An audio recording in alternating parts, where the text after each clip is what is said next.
So let's talk sit-ups. So there's so many different variations of sit-ups, right? And people have this conception in their head that sit-ups will bring a six-pack, and that's not really entirely true. Now, a six-pack is made in the kitchen, right? You can do 1,000 sit-ups a day, but if you're still eating pizza and cream eggs, and you're going to have that overlying fat, you're never going to see your abs, right? Everybody's got abs, but they've got overlying fat, some more than others, on top of their abs, right? So I want you to get out of this idea that sit-ups are going to create a six-pack, because they're not, okay? A good diet and a strong exercise routine, challenging your core, doing a variety of different bodyweight exercises, burning body fat, being in a calorie deficit is going to help you create a six-pack. But that's not what this video is about. It's about sit-ups in general and should you be doing them. Now, there's a few variations of sit-ups. Now, obviously, you'll be familiar with the typical ones. Obviously, your crunch, your sit-ups, which you'll do probably in a boxing training or a circuit class, or you'll do a twisting one where you're up, or you'll do the hands over the legs, yeah, or maybe you've got things like flutter kicks or kicks up and down, yeah. You know, there's all different kinds. Now, me personally, I tend really to do things like that very sparingly, because I think I'm a very much believer in doing things in your life which are very useful and get the most bang for the buck in the shortest amount of time, if you will.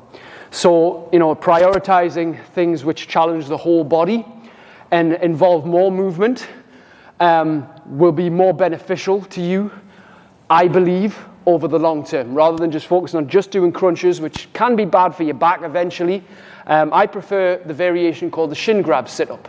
Now, this is a very functional movement. It's challenging to everybody, just like we're talking about in the previous video of the burpees. And it challenges your whole body. So a shin grab sit-up is quite simply going from a flattened position to grabbing your shins. I'll explain that now. And I've got a mat under here because for some people, I've got quite a lean body fat, so I don't have much bum fat. So my coccyx really hurts when it rubs on the floor. I get a little bit of a rash there, so I've got to put a mat down for this. So you might need a mat, you might not. It depends how fat your ass is, I guess.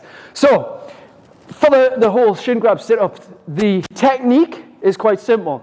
Hands behind the head, body nice and flat. You tuck up and fold up like an accordion from a flattened position. So you tuck up, you grab your shins, you try and get your feet flat on the floor, and you tuck your chest into your chins. From there, you spring back, flat. Yep, okay, obviously you don't come back too hard. You don't want to hit the back of your head, especially if you've got concrete under you. You want to control that, yeah? So spring up fast, controlled, and control the back down, yeah? Let the hands, obviously it depends on your shoulder mobility, how far you can get them back, but just try and get them behind your head, or at least in line with your head, yeah?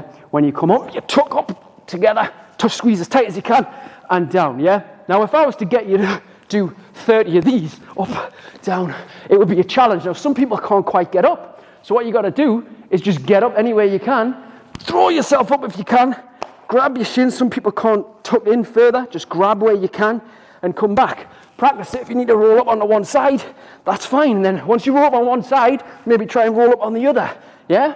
It's all about trying until you get it. Now, I think the variation of this, once you do, you will feel your abs.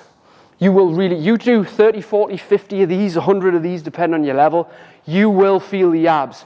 Because in order to get from here to a crunched up position accordion, the abs have to work, they have to contract to bring your body together, yeah? So you'll feel it in your hips, you'll feel it in your abs to come up and down, up and down. Try to get your feet flat on the floor, really grab your shins. They're called shin grab sit-ups, yeah? Shin grab sit-ups, yeah? Try and keep your posture up, push your belly into your knees, and come down flat, yeah? It's quite a safe variation of sit-up, I find. Not many people get hurt on this.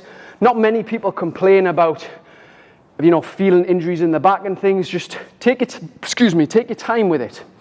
And I feel that personally, this is one of the most underutilized variations of sit-ups that will not only work your abs and your hips, but just get you feeling good, giving you a good challenge, helping your core strength, and making you feel good. So maybe stop doing the traditional sit-ups and try the shin grab variant. Go for it.